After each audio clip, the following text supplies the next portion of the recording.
any of those champions. Urgot can stop Lee Sin. Zoe will put him to sleep. Theme to their comp that is... After some of those nerfs, as Faker's going to be caught here, actually. See you later. Fear too much effective damage, as we're going to see how Faker got caught here.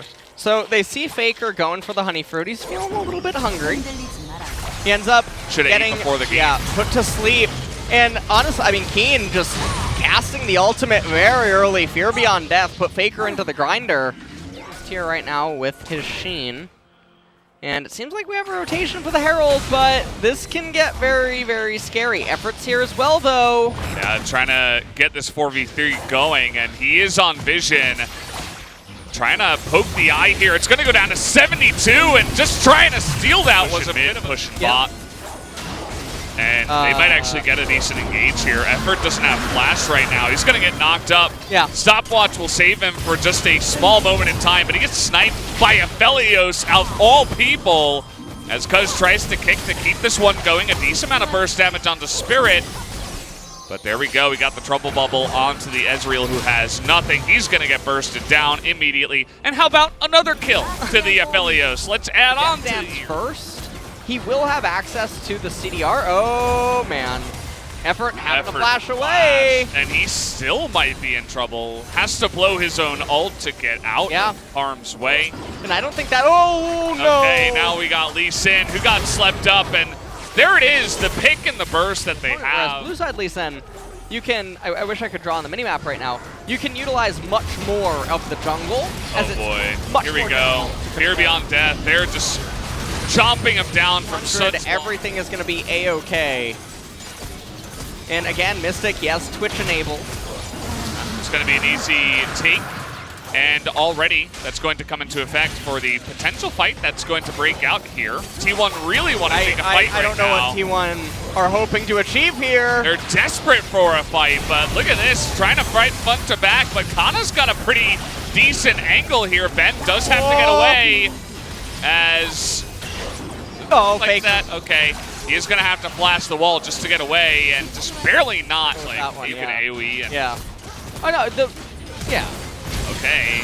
They're going to burn the flash and the cleanse here, but still having trouble getting on top of that champion, as down will go the Leona just like that.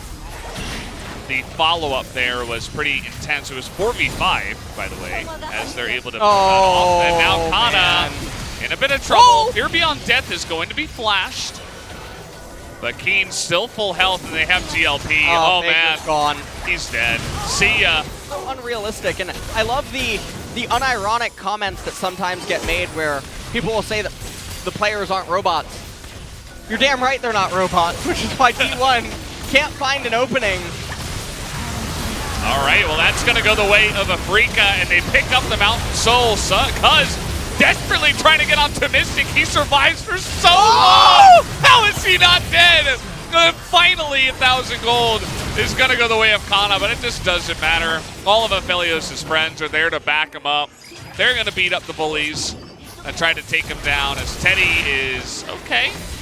Well, they had a window to try to get ahead this game, and it would have been early and mid. Effort's dead.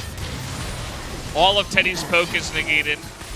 And he's really the only one poking. And there is the pick, and there is the kill. This game might just be over, as Mystic's still full health. He's beginning to just Tristana down a couple people in their base. And yeah, they're just going to go for it here. We do see the respawns trying to come in, but they don't have Ezreal, and he was their only hope. And that's going to do it.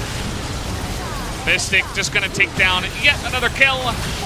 And that will be the end of the game. They're not going to focus down the Nexus. They want to pad their KDAs, because who wouldn't want to? But there you go. GG, 14-2 was the kills. We saw And I was actually thinking that, wait a minute, World Ender Revive is not there, which means that the Urgot Aatrox minigame no longer exists. Welcome back, everybody, to the Friday night's LCK analyst desk. We'll be joined by Jung and Lee. And our analysts are Lyra and Kwan. And this is Susan with the desk translation. 네, 무패 행진을 노리는 Africa is aiming for that undefeated score. 1세트 경기는 And this game around, Africa was having an easy win up against T1. Mystic, with this win, is keeping its undefeated affiliates record in here, LCK Summer Split. Once again, we saw another affiliate in Ezreal trade.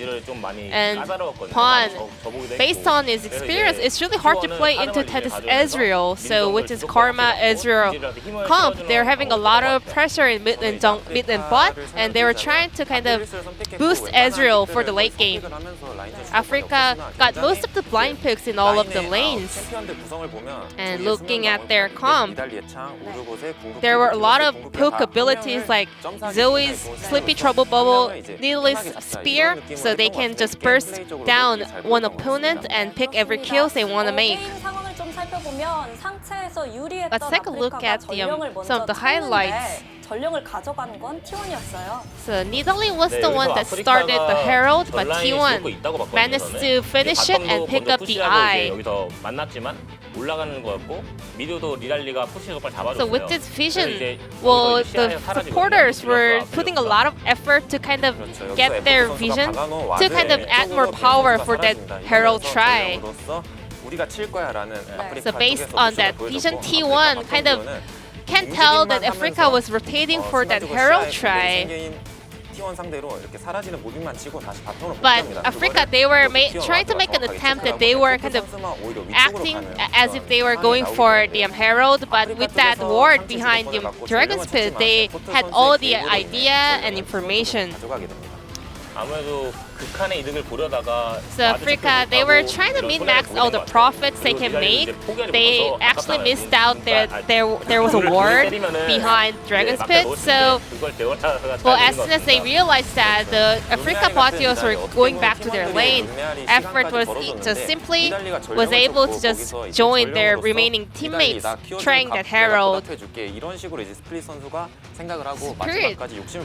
was actually being a little bit greedy, trying to get most of the profits in all three lanes, but with that information, Effort was just having all the information. Effort was able to move up to the Rift Herald. But here, Africa had a very winning fight. So, I mean, based on the wave situation and all their visions, maybe T1 shouldn't have contested for it. And at the same time, T1 had to go in and push through that dragon without no summoner spells.